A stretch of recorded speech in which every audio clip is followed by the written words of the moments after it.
Well, we got a long way to go, that's for sure. I give Austin and Nicholls State a lot of credit for their kids coming in here and, playing fearless and playing aggressive. Got it to 14 or whatever the deficit was for them, and their kids kept battling. And, as I said before, we have to get a lot better in a hurry. And hopefully tonight was a little dose of reality for some of our guys. Questions? Chris, was this about what you were expecting, how your team, I know you had 2 exhibition games, but against regular competition, was it what you expected and how things played out? Well, I thought early on we had nerves. I thought, we had 7 turnovers probably in the first 4 or 5 minutes and ended up with 6 for the rest of the game. And those turnovers, by and large, in the very beginning, weren't because of the pressure, at least full court pressure. But, just our ability to catch the ball and pass the ball to one another in those first 5 or 6 minutes, probably nerves. I thought we did a much better job of taking care of the ball from there on out. Who knows what to expect? And that's part of taking over a new program and new personalities. But, there were some occasions on the floor tonight that I didn't like what I saw with, our attention to detail, our toughness on the defensive end, on the glass. But game 1, we got to learn from it and get better because of it. Coach, it seemed like there were limited touches inside in the first half, but in the second half you seemed to have the big men duck in quicker and work a little bit more quickly to get the ball down low. Were you happy with that in the second half? Well, I thought in the first half, the few times we tried to get it in, our guys couldn't hold on to the ball. And that doesn't necessarily give you a ton of confidence when you're a post feeder if that guy's not securing the basketball. I also thought that a few times that we had guys open in the post, and we're getting the ball deflected, and as if there's no defender in front of us. And so, as you're a post player, you can only hold your seal for so long. And so we've got to do a better job of being able to, slip that thing in there when he's open. I thought in the second half we did a much better job. We wore him down between Malik and Steven, who played a lot better in the second half than he did in the first. But, we have to be a team that can throw it into those guys. Chris, did you want to particularly early make it a half-court game, and it seemed like they sped you up in the second half? That's how they kept getting back into it in the second half. Well, I don't necessarily control that, the other team's coach. So if they're going to press, then we want to attack the score. And, we made a couple we got to the free throw line a few times because, we had an attacking mentality against the press. We made one time there was a charge call. Could have gone either way. But, we don't want to give a team a free press. We're not going to be the team that brings it over half court, takes a big sigh of relief, and now hands off to our point guard and runs offense. When you do that, you just entice the defense to press harder.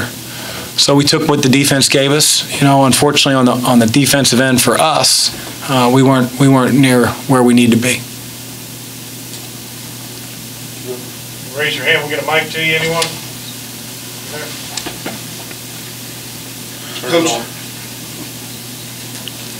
Coach, it's been a heck of a year for you. Back in January, you became the all-time winningest coach at your alma mater, 215 wins there.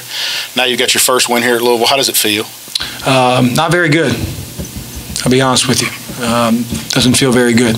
I don't think we played very well. I don't think we were very tough. And, we got tougher games coming. So I'm happy that we won, but I'm not certainly happy the way that we won.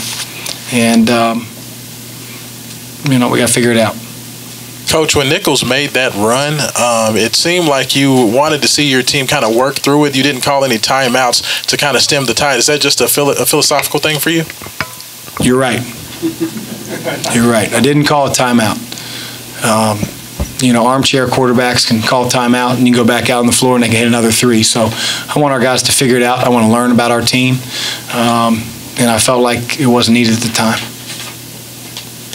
Mentioned the free throws earlier. It is, with going to line 50, whatever number you went, the game is stopping a lot.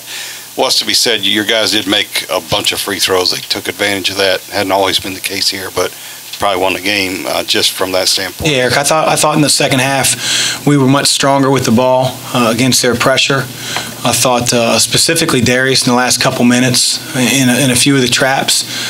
didn't turn the ball over against double teams, and I'm sure that there's some inadvertent fouling going on, and he didn't use that as a crutch. And he was able to wiggle out of there and either find the open man or take the foul. And then, I believe we have a good free throw shooting team. I don't know how many teams in the country will have a center that can go to the line and go 11 for 11. And that was despite him not really playing well in the first half. So it was good to see. I do believe that we're a good foul shooting team.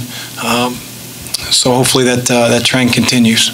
Chris, on the Jefferson threes, a couple of them, you had a guy there with him hand, I think Ryan twice and maybe Jordan, but it seemed like there was space. Was that what you were kind of the teaching point? I saw you at the break. Yeah, I mean, the kid had 0 points at half. He's coming off a 28-point game. Said to the guys in the locker room at halftime, you don't think he's going to come out with an itchy trigger finger, and he did. And if a guy hits one, I think you have to adjust.